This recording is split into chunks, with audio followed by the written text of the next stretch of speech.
And welcome back to another episode of the Double Dunk Podcast. My name is Brenden Deeg. Thanks so much for tuning in today. If you haven't already, hit that subscribe button. It would be greatly appreciated. You can also rate the podcast and review the podcast wherever you listen to your podcast. It would also be greatly appreciated. I'm happy to be joined by Theo Ash. I guess NFL TikTok star. Is that the way you kind of want to get introduced? Sure, that pretty aptly describes it, I suppose. NFL social media personality. I don't know. The Emmanuel Acho social media quarterback, just social media. I guess I maybe am a social media quarterback in following the same logic of saying like a Monday morning quarterback, someone who says what all the players should have done on the following Monday. Well, if you've been on social media, you've definitely seen the face. You definitely heard him. He's one of my favorite kind of social media, I guess, an analyst going right now. And I'm really happy to be joined by you. Let's start off just news from the NFL that just happened yesterday. Odell Beckham Jr. signed a 1-year, $18 million deal. It's 15 guaranteed. So there's about $3 million incentives that are playing around there. What did you make of the deal, I guess, the money wise, and what do you make of the fit in Baltimore? I like the fit in Baltimore. I watched Todd Monken's introductory press conference when he first got hired. And I know everyone hates Greg Roman and blamed him for a lot of the problems. And there were, including myself, there were some problems with the passing attack and the way it was designed, I think. But Greg Roman did a lot of things well with the personnel that he had. And he utilized Lamar Jackson in a special way.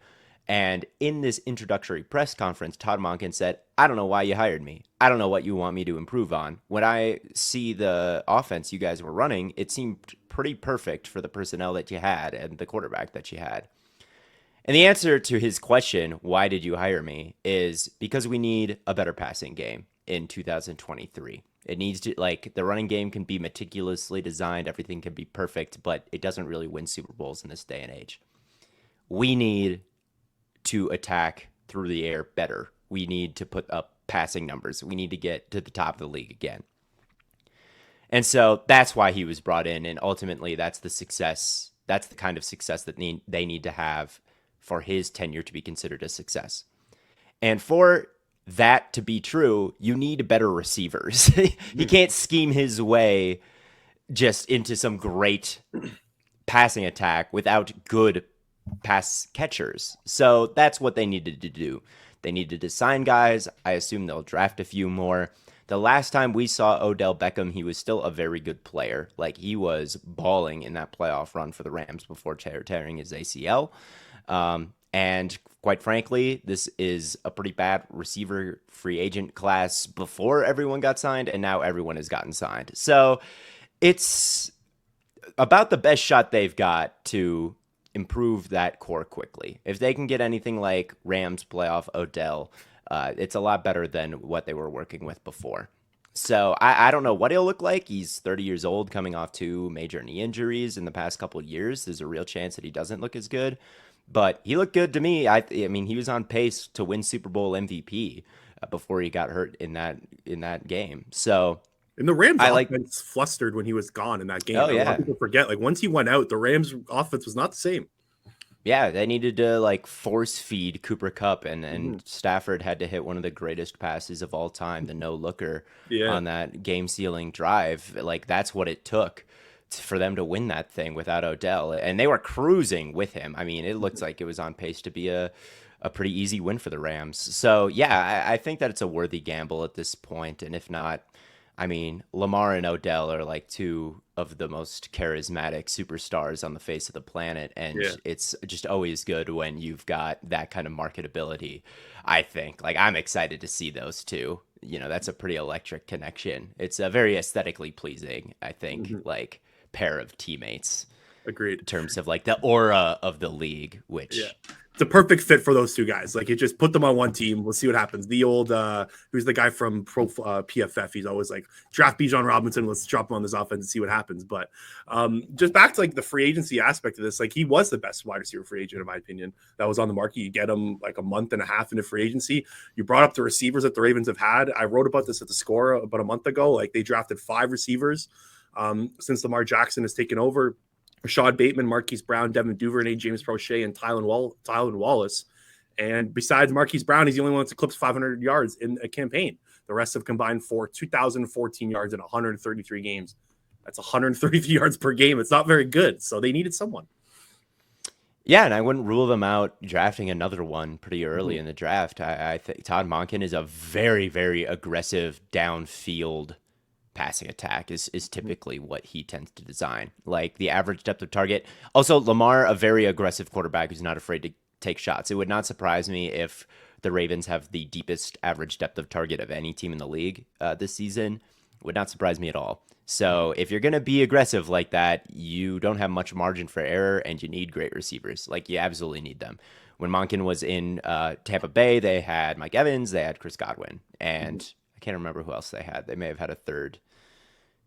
Did they have Antonio Brown when he was there? I don't think so. I think anyway, it doesn't after Antonio Brown. Yeah. Yeah, it doesn't matter. What does matter is talent in the receiving core. I'm a big fan of Rashad Bateman, even though he's constantly hurt.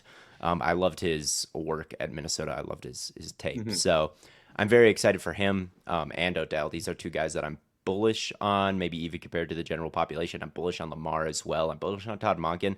I'm bullish on this offense. And the other thing it means is if Odell is comfortable signing with the Ravens in this ring-chasing stage in his career, which I don't say in a negative context, like it's fine to want Super Bowl rings, but it seems like that's something that's important to him. He's probably pretty confident Lamar is going to be on the Ravens, and Lamar posted on his Instagram story like him and Odell FaceTiming. I presume that's not like, hey man, are you going to be here? Lamar saying no and then posting it. I'm sure that they're talking about how great it's going to be. So I'm excited for this Ravens offense, very very excited, and I think that it could. We'll see how the running game stuff works, but man, if they can develop a more dangerous passing attack, like Lamar could win MVP again. I really think he could. Okay, let's jump into the NFL draft. Let's start off hot here. I want to know who is your QB1 in this upcoming NFL draft? It's Richardson. Richardson, when you look at the quarterbacks, the top ones in the league right now, Lamar, who we just talked about, last pick in the first round. Herbert was viewed as a project, was not really highly regarded among a lot of Twitter draft analysts. Josh Allen, same deal. Jalen Hurts, same deal. Patrick Mahomes, same deal. Like these project quarterbacks aren't the guys who are at the top of the league now. Outside of like Burrow, Dak Prescott, another one who you could say like borderline top 10 type of quarterback right now. He was a 4th round pick and someone who was viewed as kind of just a toolsy guy who was just kind of an athlete playing the position. These are like not dangerous bets to me. These are valid bets to take based on where the league is going. The pocket passers have been way more likely to bust or have a low ceiling or get replaced after a single year than the athletic, like mobile guys. And part of the reason for that is like, look at Justin Fields. He is someone who does not have a lot of faith when it comes to throwing the ball, getting the ball out of his hands quickly, trusting the system, going from OSU to Chicago. That's just a fact. Like, I think he's got better at it as time has gone on, but really the results have been very poor. But everyone's still excited about Justin Fields, and he was balling at the end of the year and really a positive force. Why? Because he could run. When he didn't know what he was seeing, he was taking off and scoring. I mean, did he get to 1,000 rushing yards? He did. He did. Yeah, he did. Like, and the Bears were one of the most efficient rushing attacks in the entire league. And I think from day one, that's what Anthony Richardson gives you, like one of the most efficient rushing attacks in the entire league. I love how you brought that up because people always forget about his ability. Once you drop him on an offense, you have a top 10 rush offense, in my opinion, right out the gate. Yeah, right out the gate. Look at the 2021 Eagles. Even Jalen Hurts wasn't a good thrower in 2021, but they had a top 10 DVOA offense because of what Jalen Hurts could do in the run game. Yeah, I truly mean it when I say that he has the highest floor of the guys, just because that's almost a guarantee if the coach like knows what the hell they're doing. The top rushing offenses in the league this year and the top like by EPA rushers are all quarterbacks. They're all mobile quarterbacks. You're looking at the Bears, the Eagles, the Giants with Daniel Jones, the Bills who like got nothing from handing it off for like most of the year. I think Josh Allen is like the top in EPA per rush over the last 2 years or something like that. Yeah, he picks up a first down like every time he scrambles. It's very efficient. So I think that like at worst, you have a very good rushing offense, a very good one. So that's what I like. He's obviously crazy talented. He is a power arm, can make every throw. He's very aggressive. Like he's not going to be someone who I don't think he's going to be someone who who's afraid of the big moment, afraid to like take the deep shot, settling for check downs when there's stuff down the field. So he's got that mentality, and I think that a lot of his issues as a quarterback, I don't even know if they are overstated anymore because a lot of draft analysts love Anthony Richardson and always talk about how good he is. Like there's plenty of love for him out there. So I don't even know at this point if they're overstated issues, but he does have some real quarterback traits that would allow him to get an 11 personnel and get an empty and hit the top of his drop, get the ball out and go through it like a traditional Tom Brady type or Peyton Manning type. Like you see him going through reads. You see him, sliding around the pocket instead of running or bailing at the first sign of danger. He never gets sacked. He doesn't turn the football over too much. And that's kind of the main thing when it comes to winning football games is explosive plays and the lack of negative ones. I think every single coach will tell you, like, if we win the turnover margin, we win 80% of the time. And if we get more explosive plays, we win 80% of the time, whatever the numbers are. I don't know off the top of my head. And already Anthony Richardson provides you those explosive plays, and he holds back and he's able to protect the football as well. That's what he showed in a couple handful of starts as a starter. So already you've got the two most crucial components to winning games in Anthony Richardson. And what you need is the consistency. You need him to be more accurate. You need to fix the lower body mechanics. But I think there's been plenty of inaccurate quarterbacks over the last couple of years, or college disappointments maybe, or raw toolsy guys who have come in and set the league on fire. So I think Anthony Richardson is, maybe you pick him and you get fired. Maybe you pick him and he becomes a Hall of Famer and you get extended for 10 more years if you're the GM. It's easy for me to say sitting here, but I think that people overestimate the risk of a guy like Richardson if you look at past results or the recent past. And I think people underestimate the risk of like a guy the size of Bryce Young failing, or just that kind of the player archetype of CJ Stroud failing. Like you see a lot of those. They don't necessarily have like extremely high floors. They maybe CJ Stroud, who has always had the best roster ever, when he gets to a team with the number 1 overall pick, just doesn't know how to handle creating really, or creating consistently, or making consistently good decisions. Like there's a chance that happens. I'm not saying it's going to, but every quarterback is risky. So give me the one with the highest reward. I love that take. I personally have Bryce Young as my number 1 quarterback. That's totally fine. Yeah. Yeah. And that's what I love about this draft. Like, I think all 4 of the top prospects, which in my opinion are Bryce Young, CJ Stroud, Anthony Richardson, and Will Levis. I think all 4 of those guys are worth top 10 picks. And I think the 3 best players in this draft are Bryce Young, CJ Stroud, and Anthony Richardson. Like, I think you can slot those guys 1 to 3. And I think all 3 of them should be the top 3 picks. I know Arizona has the 3rd overall pick. They're most likely going to skirt out of it and trade back. But I think this is a really cool quarterback class. I think all 4 of these guys have high potential. Yeah, I think that if you watch all of their games versus Georgia in their career, like that's probably the closest to an NFL type of environment that you're going to get. And they all have very good tape versus Georgia. I think that Anthony Richardson did some really good things in their matchup against them this year. Will Levis looked great against them last year. Bryce Young has played them multiple times, and he's had some fantastic throws and great performances versus Georgia. And obviously Ohio and CJ Stroud probably had the best of the 4 with his performance in the college football playoff against Georgia. So all of these guys like went toe to toe with a defense that almost like entirely gets drafted, and showed that they belong and they can beat these guys and they can look like the best player on the field for stretches. So that's why CJ Stroud might be getting a lot of hype because his Georgia tape looks so good. But yeah, like that was the best tape out of any quarterback I've watched so far was CJ Stroud against Georgia. Oh yeah, he was absolutely balling, and maybe he's just like that, and he becomes a fantastic pro quarterback. It wouldn't surprise me. Like I think all of these guys I'm pretty optimistic about. Being franchise quarterbacks and getting lucrative second deals and everything that entails. Do you think CJ Stroud's the pick at 1? I think so. I do. It feels like it is when you read between the lines, when you look at Frank Reich's past quarterbacks are all like these tall pocket passers. You get Josh McCown raving about him on Underdog Fantasies like Yeah, podcast, and and then then he saying talked. like, Yeah, and come then to he said Charlotte, like, or whatever. yeah, he's like, when Yeah, you live in Charlotte, we will yeah. play basketball. I think if you just go through the checklist, size, accuracy, mobility, like CJ Stroud may check the most boxes. And that is something that I'm sure matters for some Mhm. teams, making number one overall. Like, it's easy for me to say, like, yeah, maybe Stroud checks more boxes than Richardson, but Richardson can learn and grow, check more, and then you're left with a better player.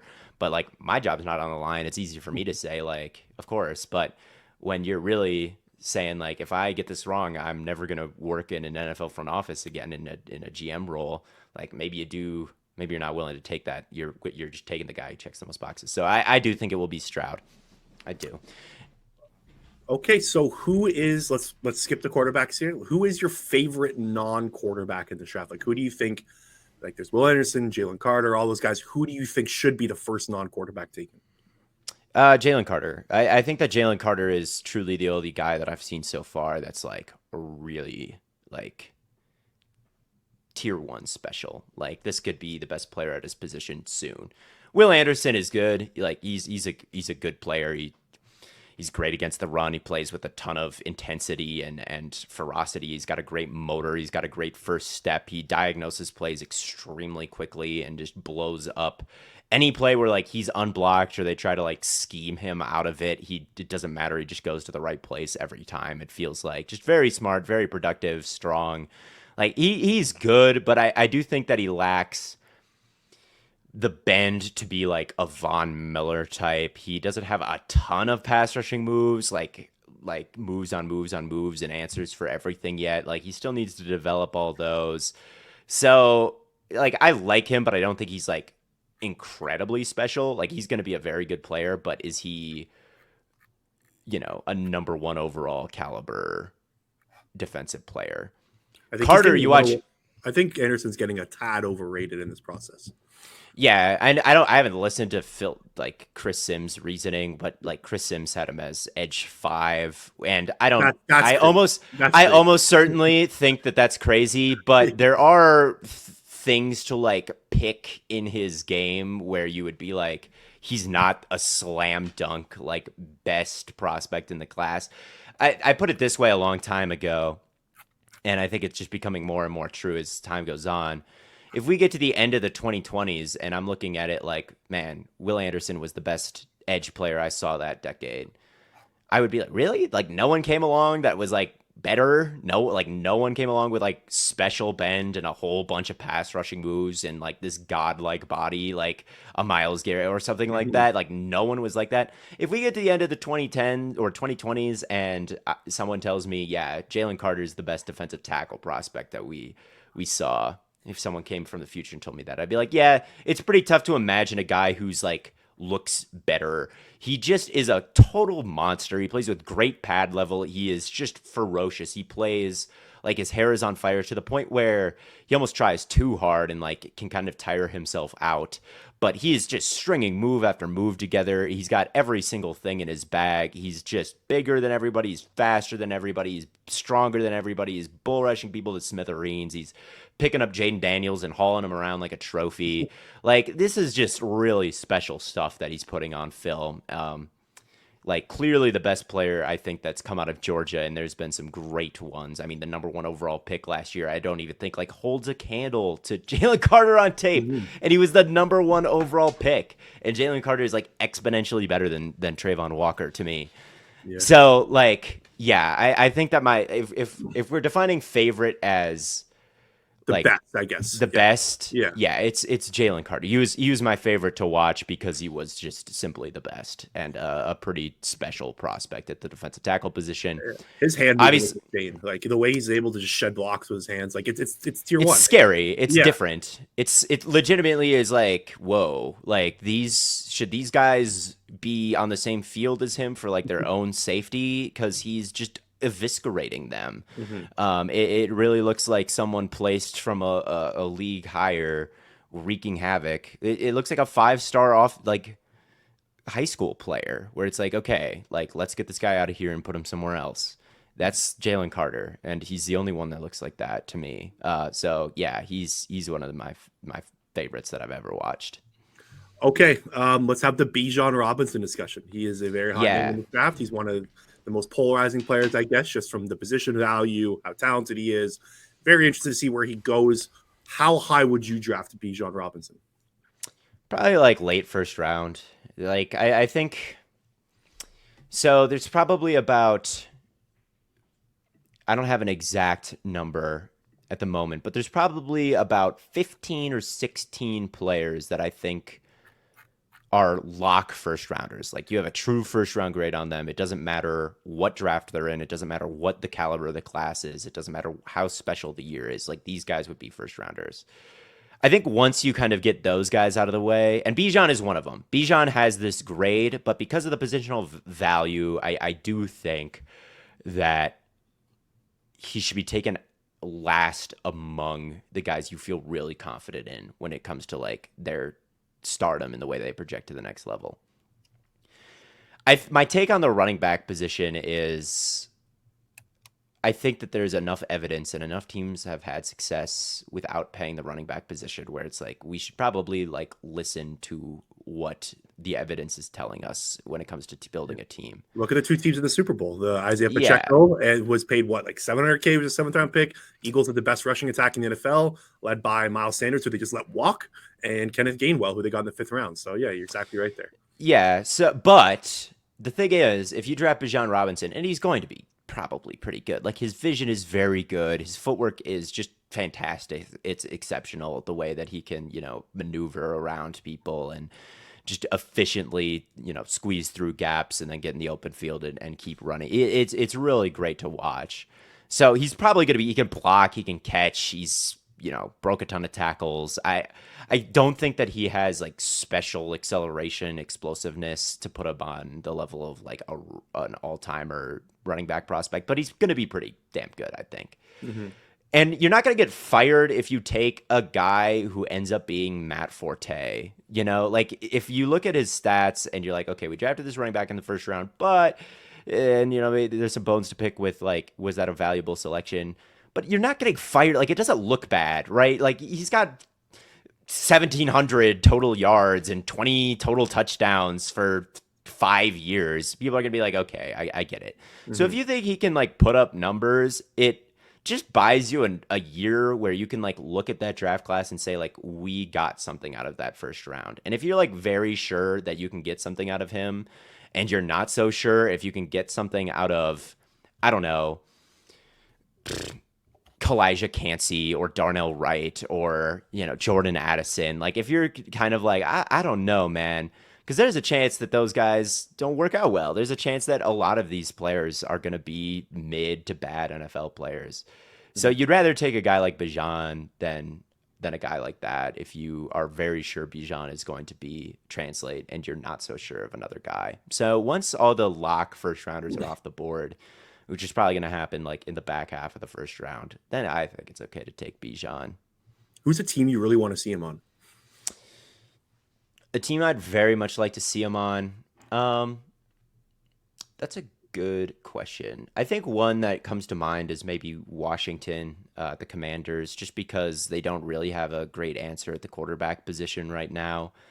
And if they're really starting Sam Howell, I would at least like all the skill position players to be great, because they got like Warren, you got kind of everyone around them. You drop Bijan on that offense, you got something there. Yeah, you can lean on him. I know that they've got Brian Robinson and Antonio Gibson, which is probably like a fine 1-2 punch. But Bijan Robinson, like it could kind of be his show, and we could see some very exciting like numbers for him. And I'm sure he'd put up 1 million fantasy points and whatnot, which would be cool. Other places that I think he could be cool, like if the Eagles drafted him and he was, they don't have many other needs and they took him, I'd be like, okay, fine. Their offense is just, Pro Bowlers everywhere now. I'd admit like it would be kind of cool to see. I think that a lot of running backs could do well there. Like they could just draft a speed demon like Gibbs because their offensive line is so good. Just tell him to like hit home runs all over and over again. Like that might even be a better fit, but Sure, Bijan could be there too. Those are the first two places that come to mind for me. The thing with Bijan that I think people kind of forget is where his draft slot should be is the money aspect of things, because a lot of teams don't like to pay running backs a lot of money. If you take a look at Jonathan Taylor, he was selected, I think, 41st overall. His cap hits for the first couple of years, like 2020, he was 1.4 million. 2021, 1.7 million. Those are very doable and very easy contracts to have on your books. If you draft a running back, it's in the 10th overall. For instance, the Eagles, like a lot of Eagles Twitter right now is banging the drum for Bijan Robinson at 10 overall. I've been telling everyone to pump the brakes. Like, that's really high. And you have to pay, like, I don't know exactly what the money would be, but it's probably upwards of 5 to 7 million. Like, it's a lot of money to be paying to a running back, especially for a team that doesn't value running backs like the Eagles do. So I think that's a part of this.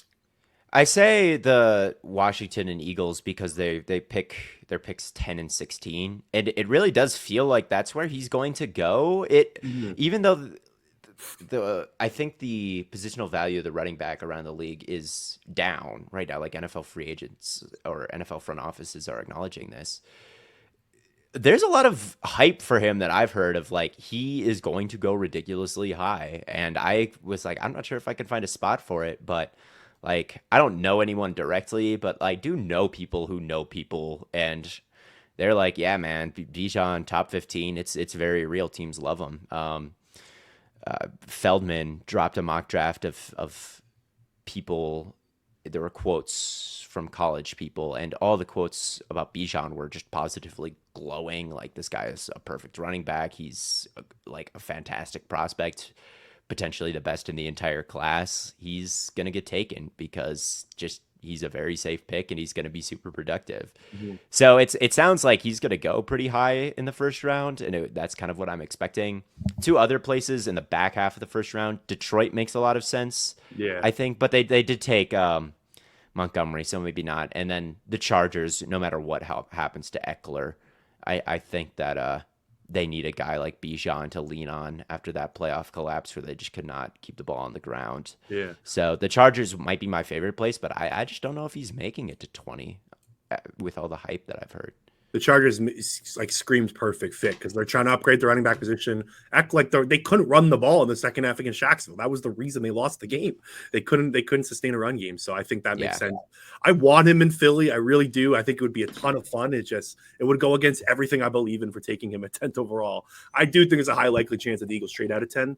Just 10's a weird spot to be in this draft. Like, there's a lot of guys I'm struggling to like figure out why they're so highly ranked. Like Lucas Van Ness is another guy. Like, I don't understand why this guy's getting top 12 hype. There's it's a bad draft class. Yeah, like I hate and that's the other thing about like, the Bijan like thing is there's not a lot of other guys to take. It's like Nolan Smith is like one of my favorites in the class, and the guy would have to be like kind of a historical outlier with his arm length and his weight and his height. Like, he's really tiny, and yet he's got better tape than basically everybody. Kalijah Cansey, same thing. Like, he's got better tape than everybody, but he's tiny. It is something like with the wide receivers. Jordan Addison, he's tiny. Like, it's just the whole wide receiver group is tiny. It's like every single one's under 5'10". There's a very, very low amount of players who combine knowing how to play football with the desired size to play football, and that's why there's very few guys that I think are going to be like lock first rounders in any class. And that's why Bijan's probably going to go pretty high, because it's like, well, he's one of them, and I would rather draft one of that select group on my board than draft someone who might be a massive reach at a position of value, but he just ends up getting me fired because, oh, you drafted a corner and he's not that good. That's not as good for the team as a good running back, no matter what you think. So that is why I think he'll end up going pretty high. Bijan's all those guys that like you got to watch on the all 22 film angle, like just from the end zone view. Like, he popped off on the end zone view for me. Like, I was kind of blown away watching him like late last week. I was like, holy shit! Like, his jump cuts look a lot better from that end zone angle. Like, his footwork is incredible. Yeah, he's really fun to watch. Like, extremely fun guy to watch. Okay, let's kind of talk about the running back class in general, where you're leaning, because I really like Jahmyr Gibbs. I'm having a hard time thinking of him as a first round pick. His like lack of ability to kind of bounce off contact and whatnot is kind of pushing me away. I watched some Tajee Spears today, really fun player. I watched his USC game and like basically in full every carry he had. And then I went back and looked at how good USC's defense was against the run, and you're like they were 73rd again in the nation against the run. So it's kind of stuff like that. I haven't fully dove into the running back class. I'm just kind of starting. I've only watched Jahmyr Gibson, Bijan Robinson. Are there any other guys that are kind of on your mind that you think should be top 3 running back potential? Roshan Johnson. If you like Bijan Robinson, watch his backup. It's like a different version of him. Again, like I get really impressed with the vision and the footwork to kind of work through the muck. The contact balance is really good. He's a very creative and patient runner. Doesn't have home run speed, like not super duper explosive, which is kind of the same knock if there is one on Bijan, I think. But yeah, a good blocker, a great special teams player, a good receiver out of the backfield, and in my opinion, a very talented runner. Breaks a ton of tackles. If you look at like statistical output, he's at the top of the class in efficiency. Like every time he is handed the ball, good things happen. It's a successful run. He's breaks tackles at an extremely high rate, keeps the team on schedule at a very high rate. Like everything is just screaming this guy is kind of a hidden gem because he's playing behind the best running back prospect that we've maybe seen in a while, right? Like where he's behind Bijan Robinson. You're not getting too many carries in that case, but every metric and the film is just absolutely yelling at me like this guy can ball and would be way more highly regarded if he was on a different team. Like he to me is my second favorite in the class that I've seen so far, actually. I think he has this run against Tulane. Was it Tulane or bounced off like 6 tackles? His ability to break tackles is wild, and it's funny. Like the 2 best running backs in this class could be from the same team. Have you watched Tank Bigsby yet? I want your opinion on him. I have not watched Tank yet. Okay. I have not watched him yet. I was going through his PFF stats. Like he had 948 rushing yards or something like that last year, and 750 of them were after contact. Like 80% of your yards are after contact. It was that kind of blew my mind. I haven't watched a lot of them yet, but that's why I wanted your opinion. But that's that. Yeah, there's some mind blowing ones. There's what's his name? Out of like, is it FAU? No, it's UAB. I don't know. He's got like a. Is it McBride out of UAB? Yes. Right. Yes. Yeah, I watched his. I watched a very funny game. The only game I could find on him was 2021. UAB was playing, or whoever it was playing Georgia, and it's just like a comical game. Like I've never seen a team get beat worse.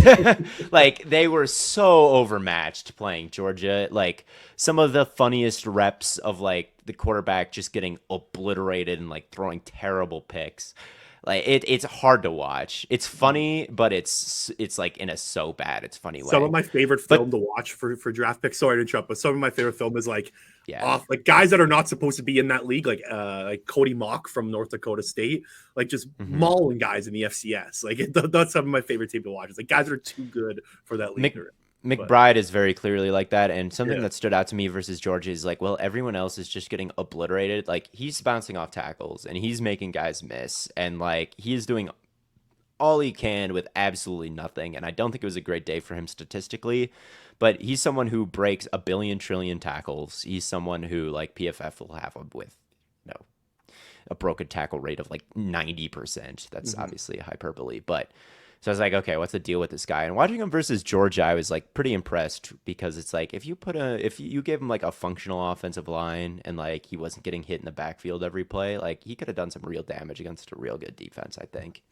Dwayne McBride's his stats from last year are pretty funny. He had 1,713 yards rushing and 10 yards receiving. Yes, that was the other funny thing about him. Yeah. There's a couple guys, that was crazy. I don't know what that's about. I'd have to watch more film and like, can he just not catch? Is the quarterback just refusing to check it down? I have no idea, but yeah, that's a pretty wild one. I feel like I'm gonna love a lot of these running backs as I dive in. Like there's a lot of guys I'm gonna want all of them in Eagles jerseys. That's usually how it goes. Usually with wide receivers, that's for me. I usually love the wide receiver class, but I feel like this running back class is going to be pretty nice. Okay, let's jump to some like later round guys. I don't know how much tape and studying you've watched. I know we're still 20 days away, but are there any kind of like later round guys that have caught your eye so far, like day 3 picks? Day 3 picks, and this is boring, but no, not really. I would say What about day Not two? What really. about day two? Like second or third? How about guys Yeah, that you that's think? How about guys that you think that people aren't as high on that you are higher on? Like just from yeah, some guys that are like maybe quote unquote my guys. One is Deontay Banks, who's obviously a first round oh pick yeah, most of the yeah. time, but like that guy is really good. He's corner He's three. I don't understand why people don't think he's better than Joey Porter Jr. In my opinion, I think he's cornerback three. I think he is. I think yeah, he's either 2 or 3 for me. I'm Mhm. still debating him and Witherspoon, but the guy is like very physical, like checks all the size boxes. Very athletic, obviously, like blew up the combine and amazing in press coverage. Like he is someone who can match up with all kinds of receivers and win against all kinds of receivers. And he was very successful. Like he was pretty banged up in college. He missed a full year, but like when he played, he was always pretty good. And Mhm. yeah, he is someone that I think I would take him very early in this class. Like the Eagles at 10, I'd be heavily considering it, honestly. Like top 10 picks.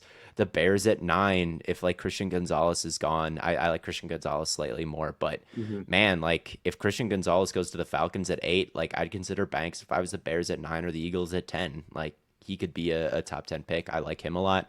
I like DeWand Jones a lot out of Ohio State. He's had kind of a weird pre-draft process. His pro day was kind of disappointing in that he showed up and refused to weigh and refused to do any drills. So everybody's like, is this guy's weight under control? But man, he's someone who was a 3-star basketball player at his size. Like he moves very well despite being just absolutely gigantic. And he was a very raw prospect going into Ohio State, like a very low ranked offensive tackle in the high school boards. And then he got better and better and better and was honestly better than Paris Johnson Jr. this past year. Like allowed less pressure and just overall had more consistent tape, I thought.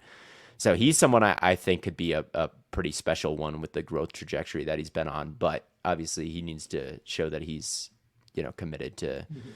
putting the work in, which I think some people will have questions about during with that pro day, and obviously something I don't have the answers to. But on tape, I really like DeWan Jones and would take him in the first round, like just on tape. So you I don't just always see him there. back to the cornerback thing quickly. I do think that the corners are the best. Like I think Deontay Banks, Devin Witherspoon, and Christian Gonzalez are all worth top 12 picks, top 13.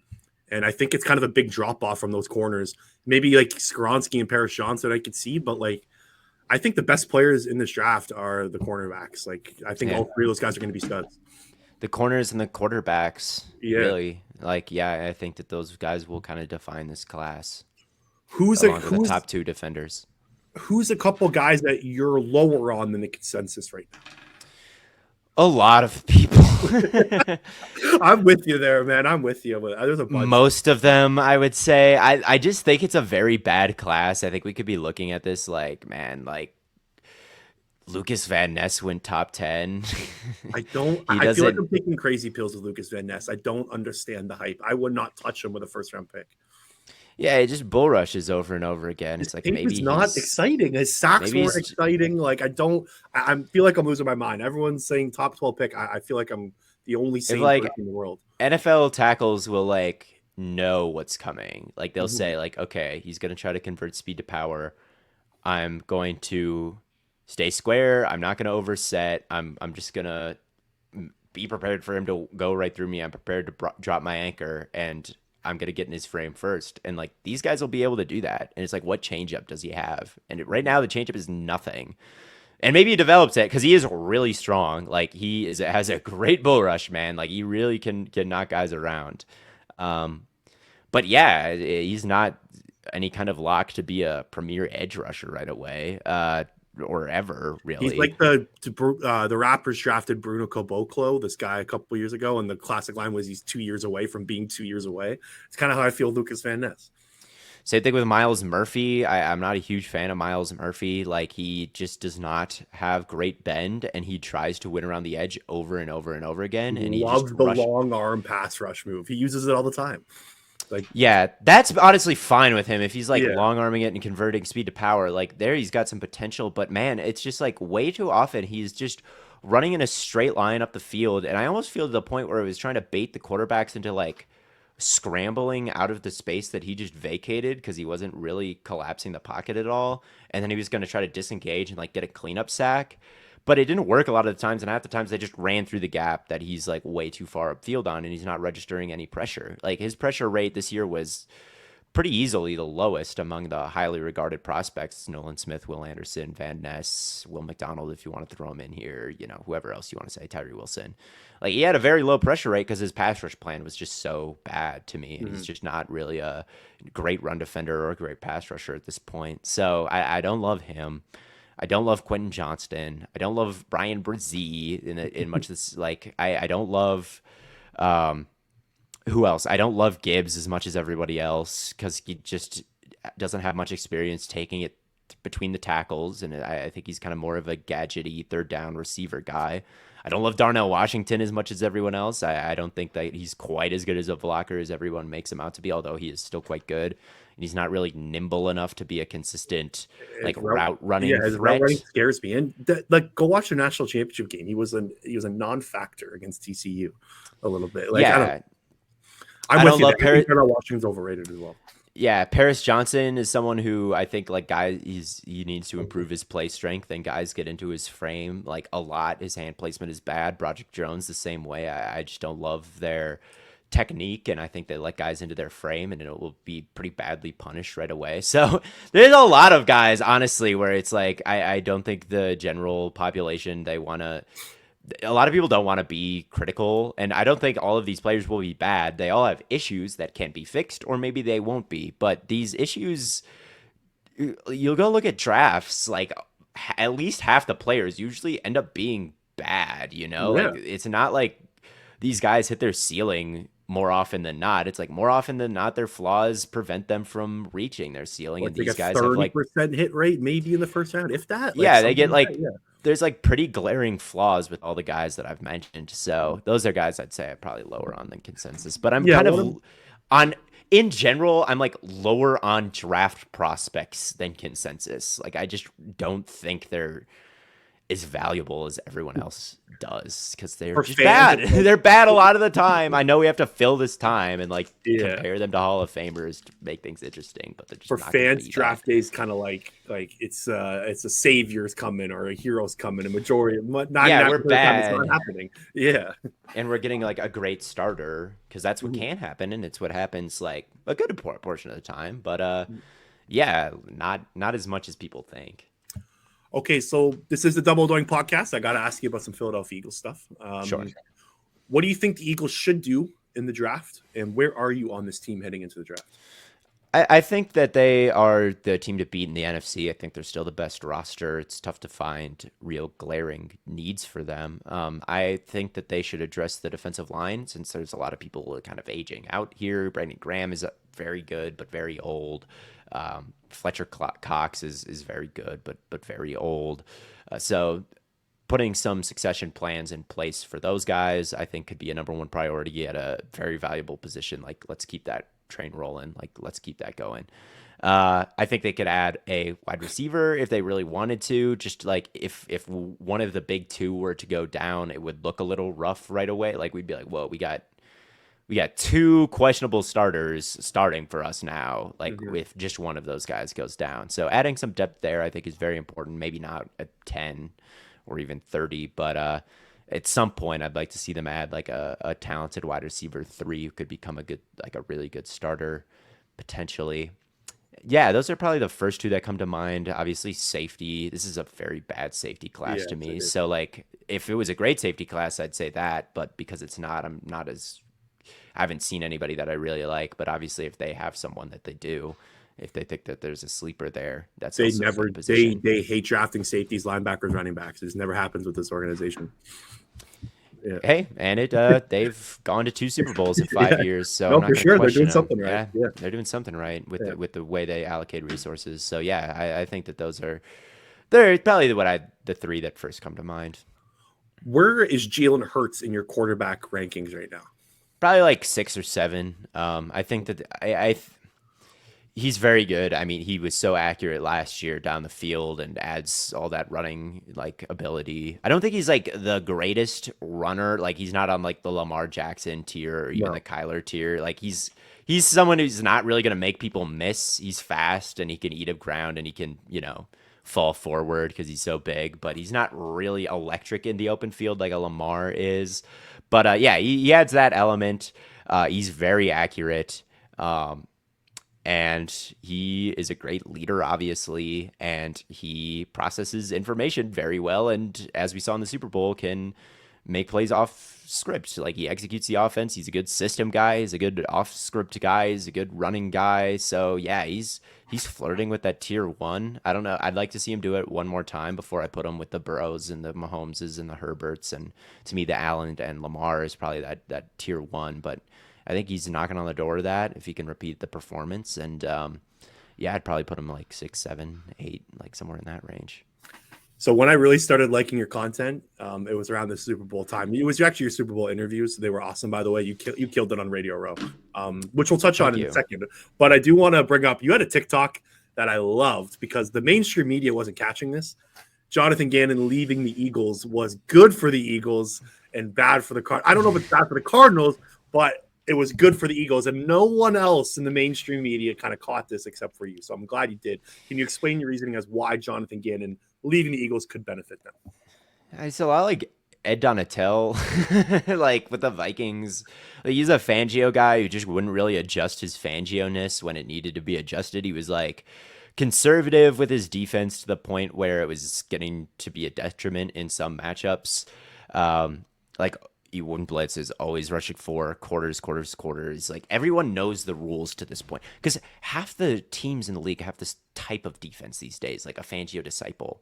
And Fangio was directly, he was on the Eagles. They signed him. Like he would have gotten a ring if they would have won. He was there. The consultant the entire year. He was with the Eagles the entire season. So you've got a defense where the number one thing about that offenses are trying to figure out is like, how do we beat that defense? Like those rules specifically, how do we bend them and how do we break them? Because every team has them. So like it's going to age poorly and there's going to be a point where this defense is not good anymore in the next couple of years because there's just so many teams running it and like they will get figured out. And then there's going to be some sort, it's cyclical. There's peaks and valleys with everything. Like it just is, it's how it goes. So to fire like a Fangio guy before everyone figures that out is fine. You do wonder like how much he was even doing when Fangio was literally in the building with him, like pulling, who knows what strings he was pulling and like how much help he had. And yeah, there were canaries in the coal mine. They got lit up versus Dallas when Dak was there. And obviously they couldn't buy a stop in the Super Bowl. The Chiefs scored on every second quarter or second half possession.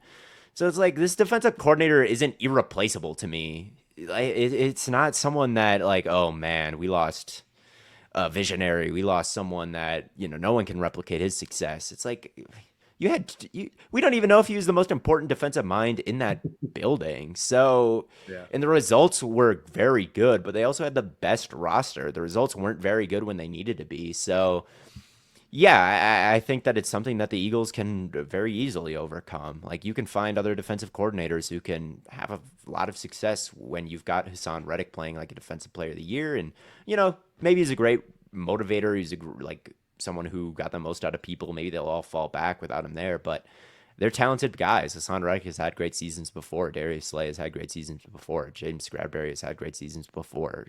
Brandon Graham's had great seasons before. So I don't think it's going to be a massive, massive loss for them at all. And for the Cardinals, like I just don't think he proved himself, like had the resume of a head coach. And yeah, we'll see. He's been getting a lot of love from like the national media for years, like the last 2 years, about how like much of a good leader he is and how good in the building he is and that stuff. And I get that. Like maybe he's a fine head coach, but just from a defensive schematic standpoint, he drove me nuts. He was very frustrating to watch. And I think a lot of people forget how bad their 2021 defense was with Jonathan Gannon without the talent. They finished 25th in DVOA that year. They were I think that's even like pumping them up too much. I think they were the bottom 3 defense in the league that year. Of course, they got a lot more talent, but they were so reliant on the pass rush. There was nothing in the back end that, in my opinion, was creative from just watching all the Eagles film after the season. Like I was all on board for Gannon to go bye-bye. And I think Sean Desai is going to do a pretty good job. Yeah, I think so too. Okay, let's finish off talking about you. I think you are very cool in this space. I think it's kind of really, I guess, nice to see someone come from building their platform a different way, not going through a company and like ESPN or whatever. You built your platform through through social media. I find that really cool. And I think it's kind of the future of the way this is going. But why don't you kind of take us back to the beginning? How did you get to where you are today? I guess is the general question. How did you make your way to the top of TikTok, Instagram Reels, social media content? The timeline goes like this. So I was always interested in football as a Packer fan, grew up watching it, obviously. And probably when I was 14, I got a book, the Football Outsiders Almanac. And that's a very good book. It has a ton of stats, DVOA, like you're talking about, like you've referenced. And it kind of turned me on to like, there's more than just yards and touchdowns and whatnot. Like there are underlying metrics that can better quantify performance. And so then I started reading that. I started forming different opinions and kind of controversial opinions. And this is just between me and my friends at this point. Like, and I'm talking about EPA and DVOA, and they're like, what the hell are you talking about, dude? So I got really into that. And I thought that it was a good prediction tool. Like there are some things that I would see in that almanac or like online with advanced analytics, and they were pretty predictive. And some of the hot takes that I would make to my friends would come true. And I just liked debating, and I liked this knowledge. And when it came to go to college, I chose sports journalism because it was a fun space that I really enjoyed. So I got to ASU for sports journalism. I was just working, going through classes. Well, I'm sure you didn't party at all at Arizona State. Not really, honestly, because after freshman year, it was COVID. And so, okay. Yeah. So I obviously went home for a while, and then sophomore year started after freshman year got derailed, and I was just kind of in my room. A lot of my friends stayed home and was taking classes online. Like I was just kind of by myself in Phoenix, not seeing anybody, not talking to anybody, not going to classes in person. And I had all this spare time on my hands, and I decided to make a TikTok account because of an author named Jeff Pearlman who gave a lecture and was like, you need to be on every social media platform you can be on. That's what really helped me. Like anything that pops up, I'm making an account. I'm just like getting my thoughts out there. Like who knows? So I was like, fine, I'll do that on TikTok. I always thought it was kind of a dumb, childish app. But I bit the bullet and I finally got on, and I was posting hot takes, and it's a very good app for getting content out there because it shows your stuff to people who do not follow you. So if you are making a football video, it will show your football video to every football fan on the app. So I was able to put like pretty good content out there compared to I think what a lot of people were doing, like with reasoning, bringing like my advanced analytics like knowledge or whatever to the table, and saying some kind of controversial or hot takes or whatever. And people were engaging with it, whether that be arguing or agreeing. My follower count grew pretty fast. That's when I started to try to get into film reviews and stuff like that. And have been trying to learn how to do that to the best of my ability in a very complicated sport with a lot of different weird rules and schemes and whatnot. But people want to learn. Like I think like part of my appeal is people want to learn with me, and I'll say things that I just learned, and then they'll learn it, or at least get some semblance of like what it is. And I think people are thirsty for information, like good sports and good football dialogue. There's so much bad sports and like lists that don't have much logic to them. And I can say something like, look at this defensive tackle take on a double team, and that keeps his linebacker clear for a tackle. And people will be like, that'll get like hundreds of thousands of views on there. So I think it's just refreshing to get this kind of bite-sized, decent, I won't say great, like decent football content that is actually about the sport that they're watching, and lets them unlock it a little bit deeper. So that's kind of my story, is like I got the platform based on analytics, and I've been kind of learning the actual game as I've gone, kind of on the fly, and people have learned with me, and the follower count has kept going up. And it's really as simple as that. I don't have any nefarious schemes or strategies. I just am posting what I am interested in, and other people are interested in it as well. Refreshing was a good word. It's cool seeing someone your age who's like kind of around. I'm 28, so what are you, 20?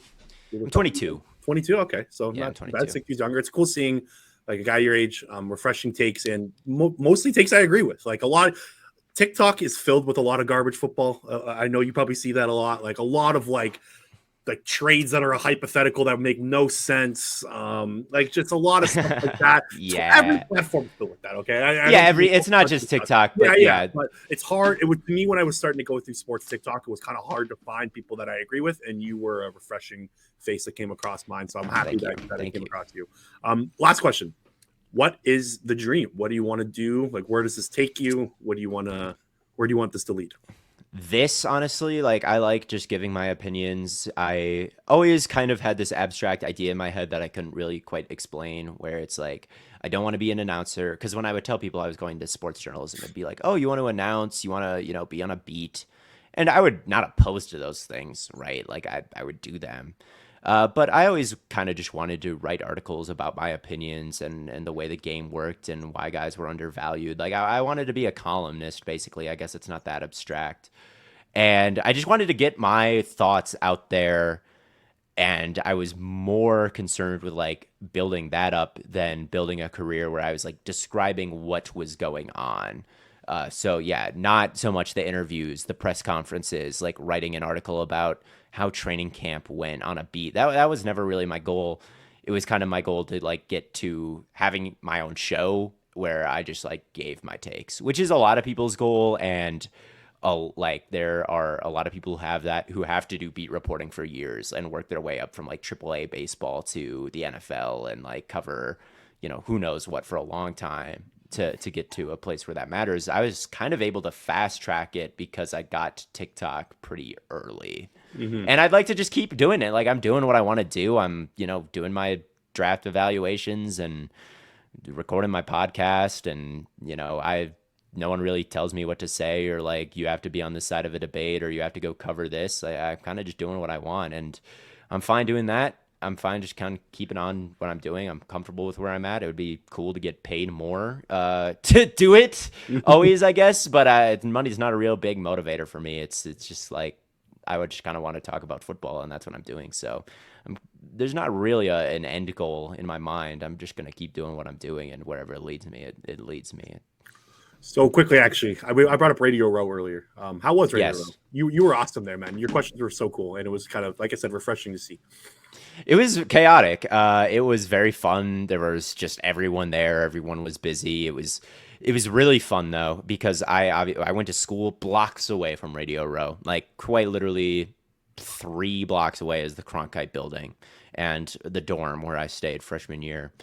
And I had just parked. I'd snuck in because I knew how to bypass my old apartment complex's like parking violations. So I would just like park in my old apartment complex where I lived for 2 years, and I would walk down, and I would see I'd do my work, and I'd go over to the press conferences, and then I'd get off, and I would go drink with my friends at the bars because they were all in town. And It was awesome. Like all my Twitter mutuals were there, and I talked to some people like from The Athletic and Robert Mays and Nate Tice from that podcast, and Ben Solak from The Ringer, and Stephen Ruiz and Charles McDonald and Brett Coleman. Like all these guys who I kind of look up to in the space were there, and also all my college friends. So it's just a lot of fun. I didn't have much of an assignment. Like I didn't ask the questions I asked for any kind of article. It was just stuff I was kind of thinking about on the drive there that I thought would be interesting. So yeah, it was honestly pretty low key and chill, or at least or my assignment was. I had kind of a relaxed demeanor in a very chaotic place, and I was just kind of able to enjoy the circus of it all. And yeah, I had a great time. Theo Ash, thanks so much for doing this, man. Really appreciate you. Before we go, plug in your social medias, your podcast, anywhere the listeners can take a look at you, follow you, all the above. Yeah, so I've got a podcast with 2 co-hosts called Stay Hot. You can find it wherever you get podcasts, I think. Apple and Spotify, definitely. Just search Stay Hot Podcast, and you can listen to me for talk a couple times a week for a long time. If you like what I'm saying here, you can find me on social media, Twitter and TikTok, at Theo Ash NFL. That's good. Thanks so much, man. Appreciate you, and enjoy the draft and the rest of the offseason. Thank you so much.